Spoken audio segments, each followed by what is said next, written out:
प्रश्नाचं उत्तर चाललं आहे तर मी आत्माचा आनंद स्वरूप आहे आणि आत्मस्वरूपाच्या ठिकाणी जगत कालं तरी नाही, जगत कालं तरी नाही हा चालला आहे. नाही का लक्ष? कुठून अध्याय चालला आहे? प्रश्न विचारला ना, कोणता प्रश्न विचारला? आत्मा जर आनंद स्वरूप आहे तर विषयाचा आनंद होतो कसा? संपला. आता मला सांगता आलं पाहिजे. आता दुसरा प्रश्न, आत्मस्वरूपाच्या ठिकाणी जगत काही नाही, दुःख कालं तरी नाही, नाही तर मग भासते. आलं का लक्षामध्ये? त्याच्यामध्ये पहिला कोणता भाग सांगितला आणि मग दुसरा? हे सद्गुरूंचे उत्तर अजातवादाच्या दृष्टीने आहे. वेदांताचा मुख्य सिद्धांत परमात्म स्वरूपाचे ठिकाणी जगतादी संसार कालत्रयी झालाच नाही. कोणाचा सिद्धांत आहे? वेदांताचा. कोणता सिद्धांत आहे?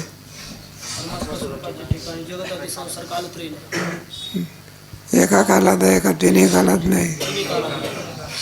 मग तिन्ही कालात वाचते कसा वाचा? व त्यास अजातवाद असे म्हणतात. पण तो अजातवाद पटण्या इतका परम भाग्याचा श्रद्धावान कोण आहे की ज्याने हा अजातवाद ऐकल्याबरोबर त्याप्रमाणे जगताच्या अत्यंत भावाचा निश्चय होईल.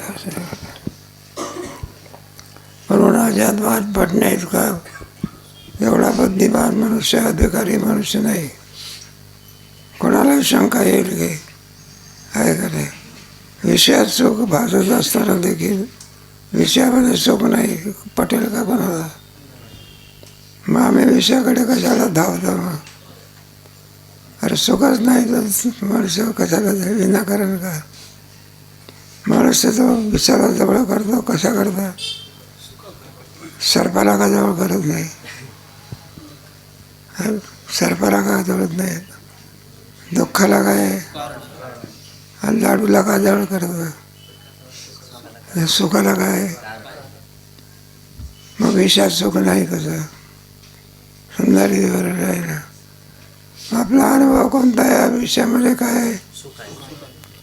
आणि शास्त्र सांगते विषयात काय नाही. मग नाही तर भासते. मग त्याचं आतापर्यंत आपण काय केलं? कमावून गेलं 2-3 दिवस झालं. बरोबर सांगायचं. विषयामध्ये सुख नसून ते विषयाचं नसून कोणाचं आहे सांगता आलं पाहिजे. मला लिलावाची प्रक्रिया वगैरे सगळी. आपल्याला आत्माचा आनंद स्वरूप आहे असं काय नसते, ज्ञान नसते. मग सुखाकरता विषयाची काय होते? मग मनुष्याची खटपटीला लागतो. काय करे? सहजासहजी विषय प्राप्त होत असतात का प्रारब्ध लागतं? बरं, विषय प्राप्त झाला म्हणजे काय होते? बुद्धी स्थिर होते. स्थिर झालेल्या बुद्धी आत्मानंदाचं काय होते? पुढे अरे एकदम मध्ये नाही, युगपत क्रिया होते. काय होते? आणि त्याच्यामुळे आपल्याला असं वाटते आनंद कोणात आहे? तो आनंद विषयाचा आहे का आत्म्याचा आहे? काय करे? बरोबर असं सांगता आलं पाहिजे. म्हणजे आत्म्याचाच कशावरून आहे, विषयाचा का नाही? मग विषयाचा आनंद आहे असा तर पहिल्या भातामध्ये आपल्याला आनंद झाला नाही का? भाताचा आनंद रूप आहे असं जर मानलं आपण, दुसरा मसाले भात आला तर पहिल्या भातापासून काय होत नाही, का होऊ नये? आनंद रूप आहे. मग आनंद का भासू नये? यावरून काय येतं? विषयात काय नाही लावायचं. कारण पहिल्या भातापासून काय वाटत नाही, आनंद होत नाही. मग वृत्ती चंचल झाली. चंचल झालेल्या वृत्तीमध्ये आत्म्याचा बिंब पडत नाही. बरं का? मग आपल्याला असा भ्रम होते आत्मा किम स्वरूप आहे. नाही, विशेष सुखरूप आहे असं आपल्याला काय होतं, भ्रम होतो. मग विषयात जर सुख आहे तर पहिला विषय दुसरा विषय पाहिला म्हणजे पहिल्या विषयातून काय होत नाही, मग का होऊ नये. यावरून काय सिद्धांत निघाला, विषयामध्ये काय नाही. माझं आहे तरी सुख कोणाचं, त्याच्यात आत्म्याचं काय पडलं होतं. आणि आत्मा किम स्वरूप आहे, मग तो आनंद विषयाचा नसून कोणाचा आहे. नाही तर हे झालं संप्रदाय आत्माचा आनंद रूप आहे. पण शिष्य म्हणतो आत्माच काय आहे. आता दुसरा प्रश्न राहिला ना. दुसरा प्रश्न कोणता आहे.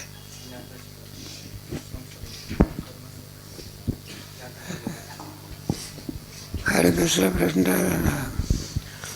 आत्मा आनंद स्वरूप आहे असं ज्याला ज्ञान नाही, आत्मा आनंद स्वरूप आहे असं ज्याला ज्ञान नाही, त्याला विषयाची इच्छा होते आणि त्या विषयप्राप्तीपासून त्याला आनंद होतो. मग ज्याला आत्मा परमानंद रूप आहे असं ज्याला ज्ञान आहे त्याला विषयाची इच्छा होते का, आणि त्या विषयप्राप्तीपासून त्याला आनंद होतो का, असा प्रश्न विचारला. तसं रे, आत्माचा आनंद स्वरूप असं ठरलं ना. काय ठरलं. आनंद हा आत्म्याचाच आहे, दुसऱ्याचा नाही. विषयाचा आनंद आहे. आणखी पण भरपूर विवरण आहे, क्रमाक्रमाने सांगू तुम्हाला. पहिल्या विषयापासून दुसरा विषय प्राप्त झाला म्हणजे पहिल्या विषयापासून काय होत नाही, का होऊ नये. आता वृत्ती काय झाली, चंचल झाली. चंचल झालेल्या वृत्तीमध्ये आत्म्याचं काय पडत नाही, म्हणून पहिल्या विषयातून काय होत नाही. दुसरा विषय पाहून वृत्ती स्थिर झाली. त्या वृत्तीमध्ये आत्म्याचं काय पडलं, म्हणून दुसऱ्या विषयापासून आनंद आहे. काय तो आनंद विषयाचा नसून कोणाचा आहे, आत्म्याचा आहे. विषय निमित्त मात्र आहे, खरा आनंद कोणाचा आहे, आत्मा. अनेक प्रकार आणखी पुढे एक त्याच्याकरता तर इथं दृष्टांत नाही. पण आपण सांगतो आपल्याला भ्रम होत असतो युगपत होत असल्यामुळे. हा आनंद आत्म्याचा नसून विषयाचा आहे असं आपल्याला भ्रम होत असतं. हे कुत्रे असते का नाही, मेलेलं गुरु जर पडलं असलं म्हणजे ते कुत्रे त्याच्यावर ताव मारतात. मेलेलं गुरु असते ना, ते कुत्रे असते, त्यांना काही त्याच्यातली अक्कल आहे काय खातील काही सांगता येत. मग ते मेलेलं गुरु जे हाडं असतात त्याची, आणि ते हाडं मग चिघळतात. कोण, कुत्रे. आणि त्या हाडामुळे त्याच्यात दाढीला काय होतं, जखम होतं. जखमेतून काय निघते. आणि त्याला त्या कुत्र्याला असं वाटते, मला अलग लक्षामध्ये या हाडातून रक्त निघते. कशातून, आणि ते रक्त कुठलं आहे, ते हाडातलं आहे काय, ते जखमेतलं आहे. आणि त्याला भ्रम होते. पुन्हा पुन्हा पुन्हा पुन्हा त्या हाडाला काय करतं, त्याला कोणता भ्रम झालेला आहे नाही सांगता येत. त्याला भ्रम झालेला रक्त आहे हा जखमेतलं, हाडामुळे जखम झाली ना, त्याच्यामुळे दाढेतलं रक्त आहे. ते कशातलं, त्याला भ्रम कोणता झालेला आहे. मग पुन्हा पुन्हा काय करते, शिकाळते. त्याप्रमाणे आपल्याला भ्रम झालेला आहे. विषयात काय आहे, सुख आहे. पण ते सुख विषयाचं नसून कोणाचं आहे, आत्म्याचं आहे. हा सिद्धांत. ते रक्त कुठलं आहे, ते कुत्र्याच्या दाढीतलं आहे. आणि त्याला भ्रम कुठला झाला? हाडातलं रक्त आहे का? अजून तर हाडात काही रक्त दिसत नाही. हाडामध्ये कुठे रक्त असते का? तिथं कुठं शिरा आहे का हाडाला? रक्तप्रवाह मांसात असतं. त्याप्रमाणे सुख जे प्रतीतीला येते ते सुख विषयाचं नसून कोणाचं आहे? एक प्रश्न दोनदा गुरुजी आम्हाला कळालं. त्याच्यावर शंका केली होती. कोणती शंका केली?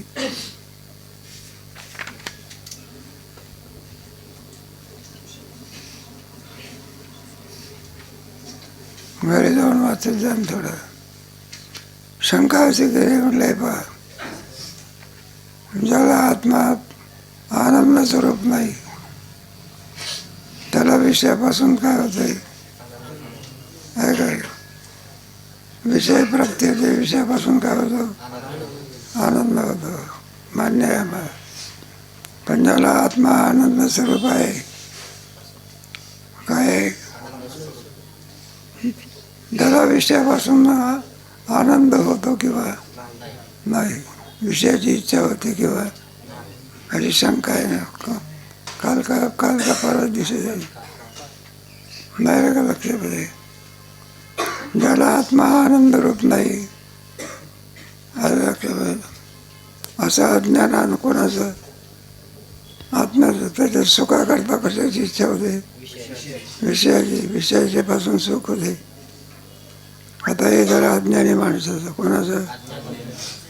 ज्ञानीपुरुषाला ज्ञान आहे, हे सुख कोणाचं नाही, आत्म्याचंच आहे. असं कोणाला काय? मग त्याला सुद्धा विषयाची इच्छा होते किंवा आणि आत्म्याच्या पासून आनंद होतो किंवा. मग याचं काय उत्तर दिलं? श्री गुरु उत्तर देतात की शिष्याला सांगतात की हे तू जे सांगितलं ते त्याप्रमाणे ज्याप्रमाणे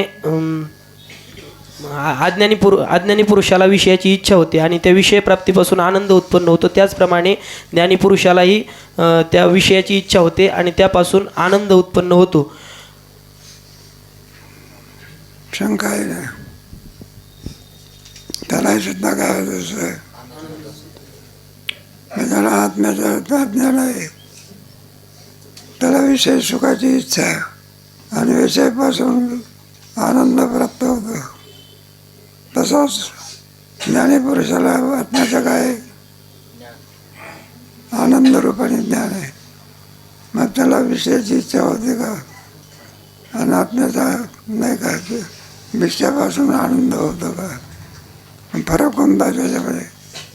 अज्ञानी माणसाला माहिती आहे हा आनंद कोणाचा आहे? विषयाचा आहे. ज्ञानी पुरुषाला निश्चित माहिती आहे. काय माहिती आहे? दोघांमध्ये काय आहे? एकाला ज्ञान आहे आणि एकाला काय आहे?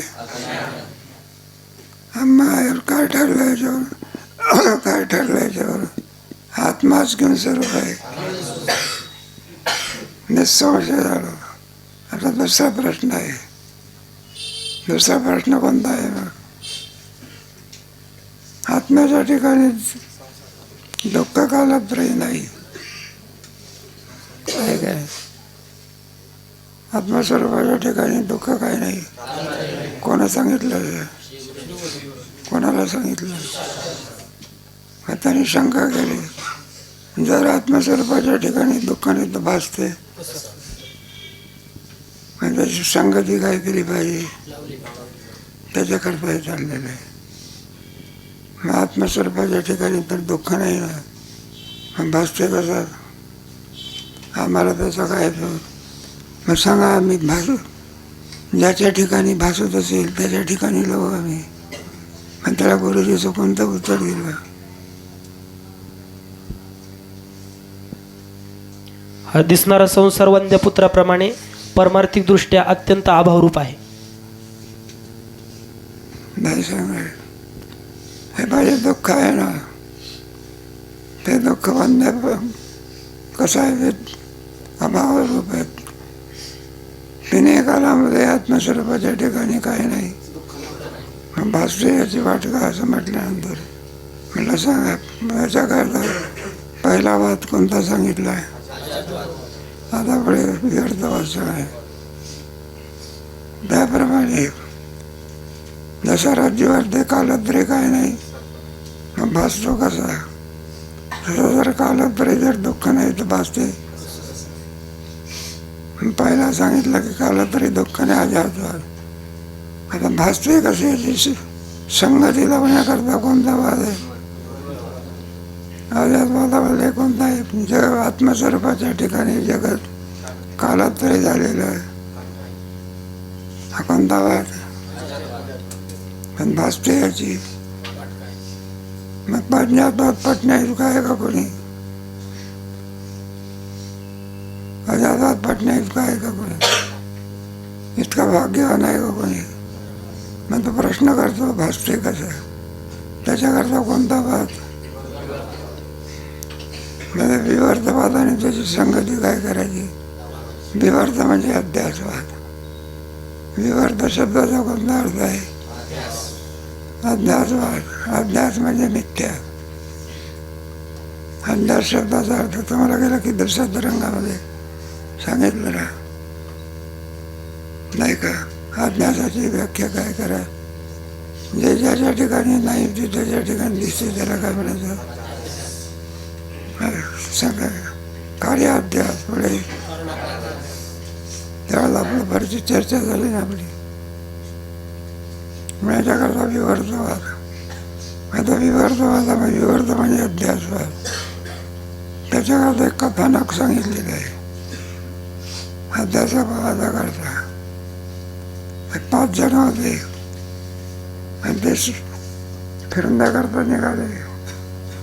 आणि फिरण्याकरता निघाले असताना अंधारा रात्रीमध्ये दोरीवरती काय बसला.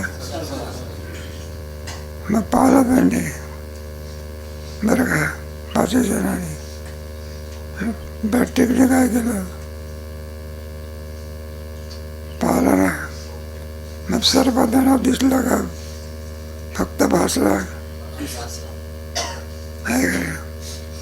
मग नसून भासला नाही का?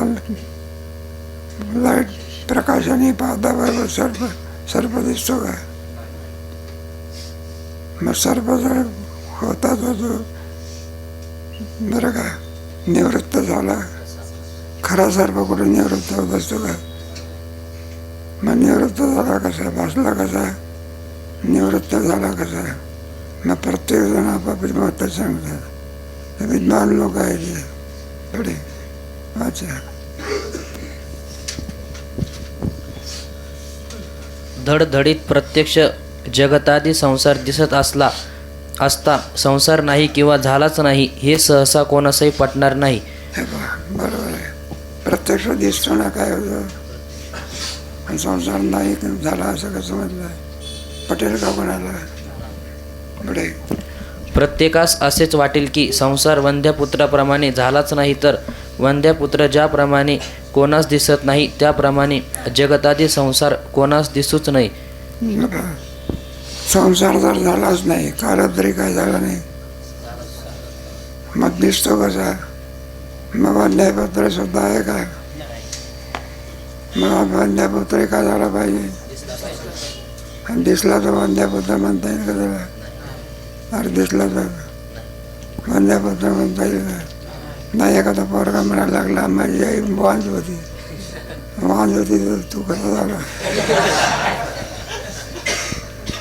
पटेल का कोणाला?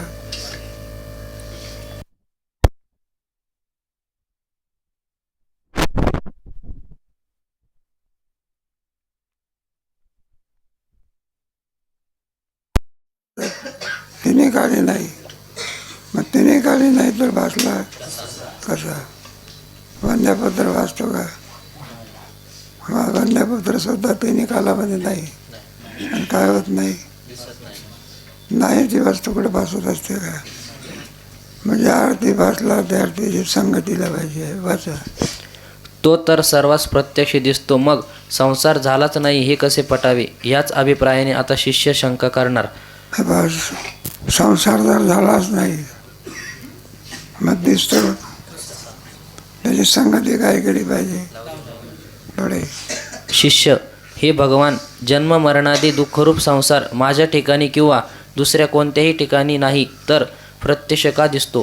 बाबा संसार तर तुमच्या म्हणण्याप्रमाणे कुठेच नाही.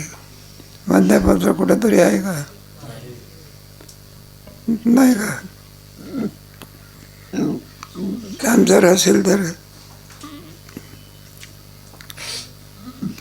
नाही, जर असेल तर म्हटलं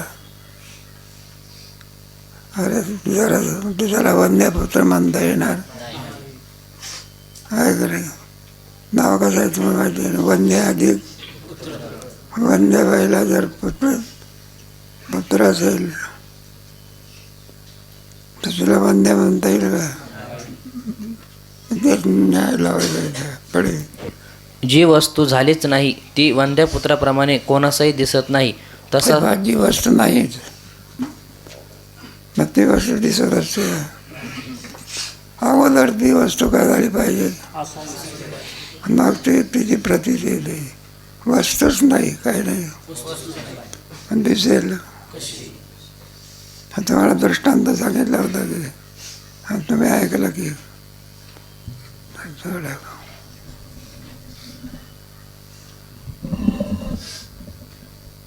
बाकी सांगितलं होतं की कोणतरी ग्रस्त घरामध्ये आपल्या खोलीत काही शिवणकाम करत होता आणि ते सुई काय झाली, हातून पडली बघा. तितक्यामध्ये काय गेली, लाईट गेली. खोलीमध्ये काय झालं, मग आता खोलीत अंधार आहे आणि बाहेर म्युन्सिपाल्टीचा काय दिवा आहे. मग शोधायला कुठं गेला, बाहेर सडकीवर. आता ते शोधून राहिला. तिकडून त्याचा मित्र आला, म्हटलं हे गोविंदराव काय करतो? म्हटलं सुई हरवली, शोधतो की तिथं. त्याला वाटलं बा लहान सुई आहे, सापडत नसेल. पुन्हा अर्धा तासाने आला, पुन्हा शोधतच होता. मग त्याला विचारलं, म्हटलं अरे सापडली का सुई? म्हटलं पुष्कळ शोधतो पण सुई काय होत नाही. मग त्याचा मित्र शोधू लागला. मग त्याने विचारलं, म्हटलं अरे बाबा सुई दिसत नाही, हरवली कुठे? तर म्हटलं घरात. शोधतो कुठे? मग घरात सुई आहे का, बाहेर सुई आहे का? नाहीच तर दिसेल काय काय. म्हणजे आज जो पदार्थ त्याचं अस्तित्व सिद्ध होत नाही बरं का, त्याची प्रतीती येऊ शकत. वंद्यापुत्राची प्रतीती येते का? कारण तो मुळामध्ये आहे का नाही? कारल्यामध्ये कुठं गोडी दिसते का? मग आहे का नाही? प्रतीती येईल कशी? आणि एखाद्या वेळेला कारल्यात गोडी दिसते, मग त्याची प्रतीती कारल्यातून लावावी लागते कुकुळातून. त्याप्रमाणे संसार जर नाहीच प्रतीत होतो. तसा संसार जर झालाच नसेल तर तोही प्रत्यक्ष प्रतीत होऊ नये. तो तर प्रतीत होतो म्हणून तो झालाच नाही हे म्हणणे अनुभवविरुद्ध आहे असे झालाच नाही प्रतीती होईल. एखाद्या बाईला विचारलं, म्हटलं बा तुमचा मुलगा काळा आहे का गोरा आहे? ते म्हटलं तर मुलगाच झाला नाही तर काळा गोरा काय सांगायचं? काळा काळा गोरा किंवा सांगायचा अगोदर काय असावा आणि मग तो काळा आहे का? आता मुलगाच झाला नाही तर काळा गोरा. बाई भांडणं करणारे पोरं होते. मग ते भांडण करता करता एखाद्या भांडणकाराने घरी होतं, एक भांडं चोरून दिलं बघा, काय झालं. मग चोरून दिल्यानंतर ती बाई निघाली. मग ते म्हणले, हो गंगूबाई म्हणलं काय आमचं भांडं काय गेलं, चोरीला गेलं. त्या तुमच्या मुलांनी काय ते भांडं चोरलं असलं पाहिजे. ती म्हणलं अजून मुलगाच झाला नाही. मुलगाच झाला नाही तर भांडं चोरील. अगोदर कोणाची सिद्धी झाली पाहिजे आणि नंतर मग तसा जर कालात तरी झालाच नाही तर प्रतितीला येतो. असे माझ्या अल्पबुद्धीस वाटते, याचे समाधान सांगा. विवर्तवाद. श्री गुरु बाबा रे, हा अजातवाद कोणास पटत नाही व एकाएकी कोणास पटणे शक्यही नाही. त्याप्रमाणे तुलाही पटत नाही. म्हणून आता तो अजातवाद पटण्याकरिता अगोदर विवर्तवाद म्हणजे अध्यासवाद सांगतो. तो तुला नीट समजला तर मग अजातवाद आपोआप पटेल. म्हणून अजातवाद समजण्याकरता कोणता वाद, म्हणून अगोदर कोणता वाद सांगतो. विवर्तवाद म्हणजे अध्यासवाद. जे ज्याच्या ठिकाणी नाही ते त्याच्या ठिकाणी दिसणे, याला काय म्हणतात विवर्तवाद. त्याच्यावरती दोरीवरती सर्प आहे का, भासतो याची, त्याच्याकरता तो विवर्तवाद सांगायचा. बरं, दोरीपासून कुठं सर्प होतो का, नाही बघा. सर्प कुठून आला का, दोरीपासून कुठं सर्प होतो का, दोरी सर्प झाली का, मग भासला. मग त्याच्यात संगती काय करायची, सर्पाचा दृष्टांत येणार आहे तवाचा. आता वास्तविक जन्मादी जगत सत्य नसून भासते का, याचे कारण सांगतो. तुला स्वतःच्या आत्म्याचे मी मनुष्य, मी ब्राह्मण, मी सुखी, मी दुःखी वगैरे रूपाने ज्ञान आहे, पण मी ब्रह्म आहे असे आत्म्याचे ब्रह्मरूपाने ज्ञान नाही. ते काळात वेळी दुःख नाही, याच्याकरता चाललेलं आहे. प्रत्येक माणसाला जे ज्ञान आहे त्याला मी ब्रह्म आहे असं काय नाही.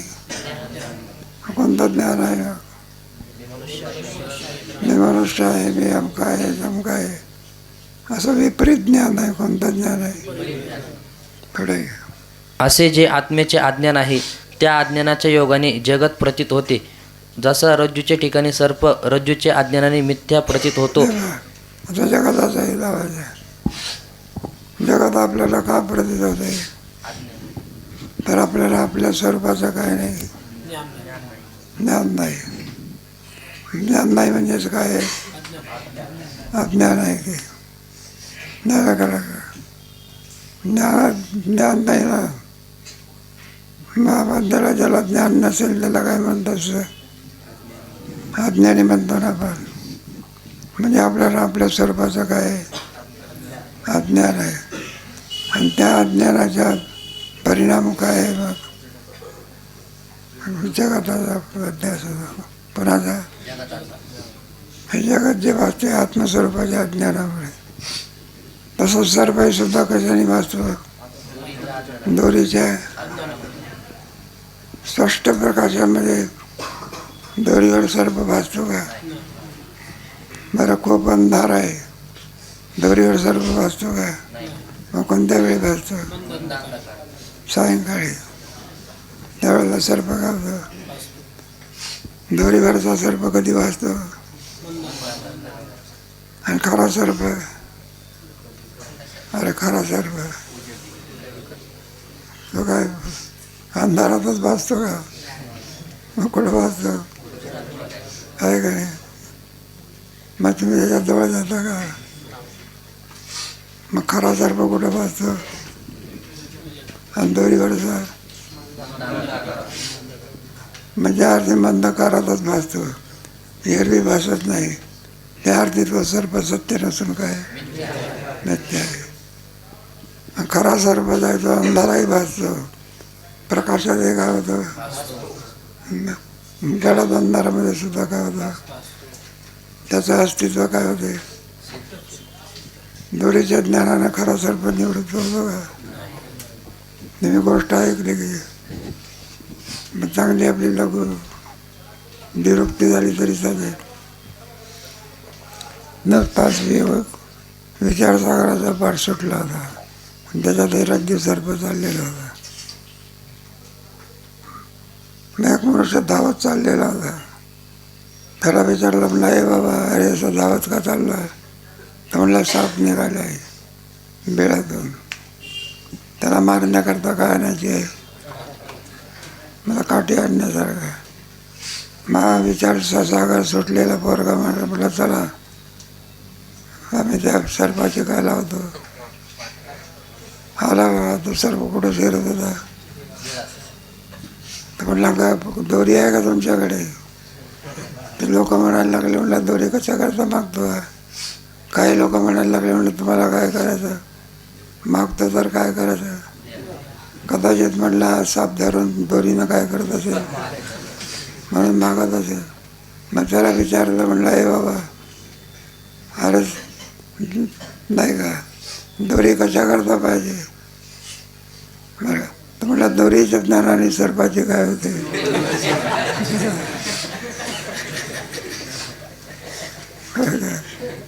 हा कल्पित असता जगा झाली असती. अरे कल्पित असता तर मग कल्पित आहे का खरं आहे? का ज्या अर्थी जगाची काय होते निवृत्ती होते, त्या अर्थी जगात सत्य नसून काय सिद्धांत काढायचे. त्याच्याकरता एक कथानक साधणार आहे वाचा. तसा जन्मादी संसार सत्य नसून आत्मस्वरूप अज्ञानामुळे मिथ्या प्रतीत होतो. हे बा कोणाच्यामुळे? दोरीच्या अज्ञानामुळे काय भासतो, तसं आत्म्याच्या अज्ञानामुळे काय भासते. जसा सर्प मिथ्या आहे तसा जगतही सुद्धा कसं आहे. शिष्य, महाराज मला हा रज्जू सर्पाचा दृष्टांत नीट समजून सांगा. मला प्रथम रज्जू सर्पाचे दृष्टांतातच रज्जूच्या ठिकाणी सर्प कसा भासतो अशी शंका आहे. मला काय करायचं? मला शुद्ध दोरीवर सर्प कसा भासतो याच्याविषयी आम्हाला शंका आहे. ती शंका निवृत्त होण्याकरता तुम्ही कसं भासतो कृपा करून काय करा. याचे जर नीट समाधान झाले तर त्याप्रमाणे आत्म्याच्या ठिकाणी संसार दुःख मिथ्या आहे असे माझ्या लक्षात येईल. जर सर्पाचा दृष्टांत समजला, शंका निवृत्त जर झाली, तर आत्मस्वरूपाच्या ठिकाणी दुःख कालांतरी नाही असा अनुभव आला. पण अगोदर सर्पाचा दृष्टांत काय करा समजावून सांगा वाचा. पण रज्जूचे ठिकाणचा सर्प जसा आपण मिथ्या सांगता तसा इतर लोक त्यास मिथ्या मानित नाही. ते रज्जूच्या ठिकाणी होणाऱ्या सर्पाच्या प्रतीतीची निरनिराळ्या रीतीने व्यवस्था लावतात. आहे का दोरीवरती वाचलेला सर्प सत्य नसून काय? आता हे 5 जण आहे, हे 5 जणांपैकी काय करतात मग?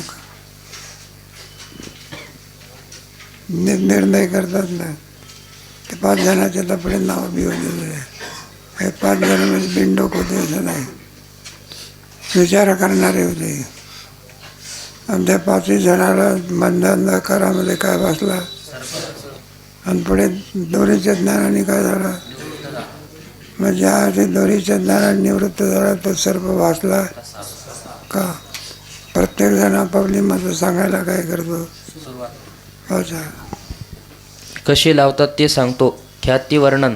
प्रथम आपण अशी कल्पना करू की कोणी 5 पुरुष रस्त्याने जात असता रस्त्यातील दोरीचे ठिकाणी मंद अंधकारामुळे 5ही जणास त्या दोरीवर सर्प भासला. नंतर त्या दोरीचे ज्ञानाने सर्वांचा मग मंद अंधकारामध्ये तो सर्प दोरीवरती काय झालं? पुढे ज्ञान प्रकाशाच्या योगाने त्याची काय झाली? बरोबर आहे सगळं. पण नसून भासला, असून का नसून?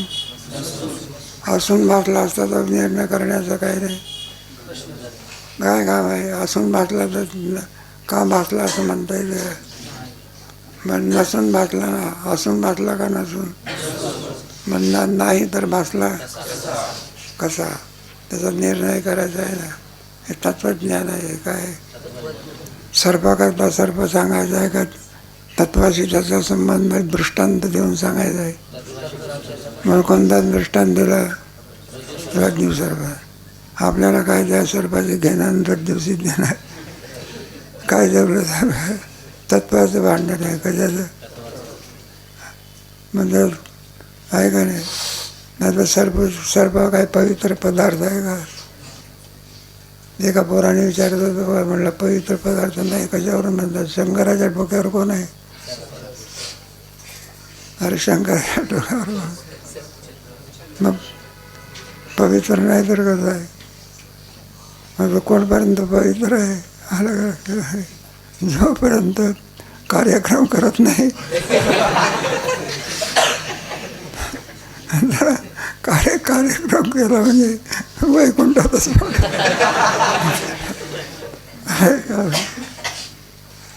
ते लहान लहान पोरं विचारतात ना मला सर्व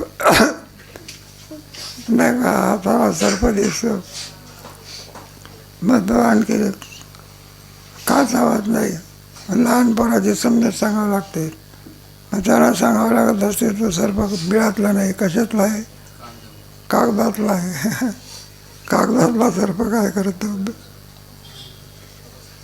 भीती वाटते का चावत असतो का तो मग सर्प कागदातल्या सर्पाची भीती वाटते का मग पण असं आहे सर्पाचं ज्ञान करून देतो काय करून देतो सर्प कसा असतो याचं काय करून देतो तुम्हाला गेलं की दुसऱ्या तरंगामध्ये त्याचे संस्कार होतात म्हणून तो अभ्यास होतो दोरीवर ते सर्पाचा अभ्यास का होतो सामग्री कोणती सत्यवस्तू ज्ञान ते जाऊ द्या ही पूर्व पक्षाची सामग्री आहे उत्तर पक्षाची पुढे फक्त संस्कार आहे होऊन गेला तुम्हाला दुसरं तरंग मला तर 5ही जण विचार करतात ते 5 जण कोण कोण आहे त्याची नावं इथपर्यंत सर्व ठीक झाले नंतर ते 5ही जण एके ठिकाणी बसून विचार करू लागले की या दोरीच्या ठिकाणी सर्प भासला कसा त्या 5ची नावे अशी हे पहा 5 जण आहेत ते शहाणे होते विद्वान चिकित्सक होते जिज्ञासू होते मग नाही तर भासला प्रत्येक जण आपापली मतं सांगायला काय केली पहिला असत ख्यातीवादी दुसरा आत्मख्यातीवादी असे असत ख्याती माध्यमिक मताचा शून्यवादी याची आहे हे दर्शनकार लोक आहे असत ख्यातीवादी बरं का त्याला माध्यमिक आहे बुद्धांचे 4 शिष्य होते ना माध्यमिक योगाचार सौत्रांतिक वैभाष आहे तर शून्यवादी आहे माध्यमिक तर आणि पहिलं मत आहे त्याचं असंच काही व्हायचं माध्यमिक व्हायचं पुढे आता क्रमाक्रमाने समज एक मत आपला सांगतो आणि पुढे दुसरं मत आपलं खंडन करतो बघा 2 आत्मख्याती योगाचार मताचा विज्ञानवादी बौद्ध याची आहे दुसरा कोणता पहिला असत ख्यातीवादी दुसरा बुद्ध मताचेच आहे माध्यमिक योगाचार शास्त्रांतिक वैभाषिक हे सगळे बुद्धांचे शिष्य आहे प्रत्येकाचे भिन्न दुःखम दुःखम शनिकम शनिकम शून्यम शून्यम असे 4 प्रकार आहेत त्यांचे क्रमाक्रमाने सांगू तुम्हाला पुढे अन्यथा ख्याती न्यायवैशिष्यक मताचा जडवादी याची आहे आता एक म्हणजे नाही का असत ख्याती माध्यमिक आत्मख्याती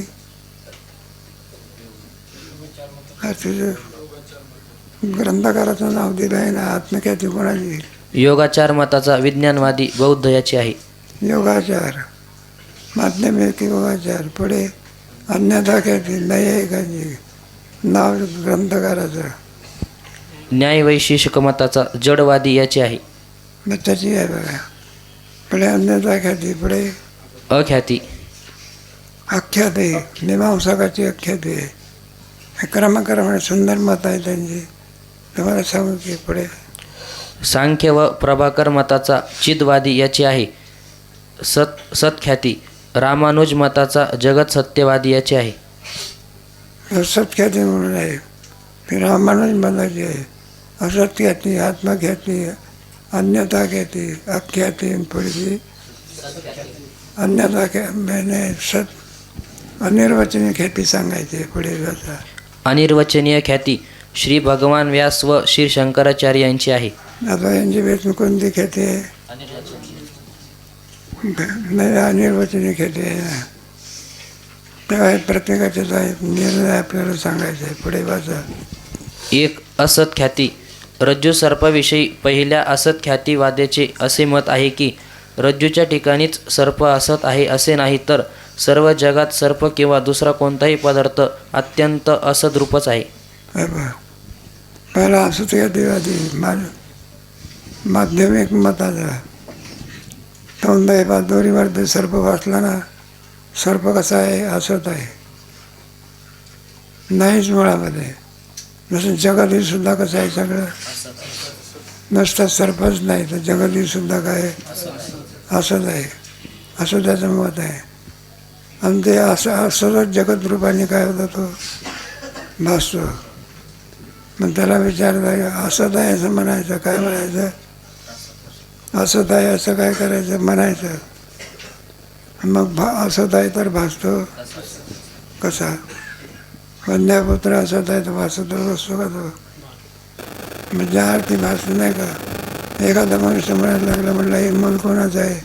म्हणलं माझंच आहे की. तुम्ही कसे आहेत? म्हटलं ब्रह्मचारी आहो की. अरे ब्रह्मचारी आहे तर मूल कसं? मूल असेल तर मग असंच म्हणायचं. पुन्हा काय म्हणायचं? भासते असं म्हणायचं. वंद्यापुत्र म्हणायचं आणि पुन्हा काय म्हणायचं? भासतो तर वंद्यापुत्र कसा? आणि वंद्यापुत्र असेल तर मग दोन धर्म राहू शकते का एका ठिकाणी? मग असंच आहे असं म्हटल्यानंतर वंद्यापुत्राप्रमाणे कोणाप्रमाणे? मग वंद्यापुत्र भासतो का? मग दोन्हीवरचा सर्प असत आहे तर भासतो. असे क्रमाक्रमाने त्यांची काय लावणार आहे? अधिक विचार कधीचा बघ.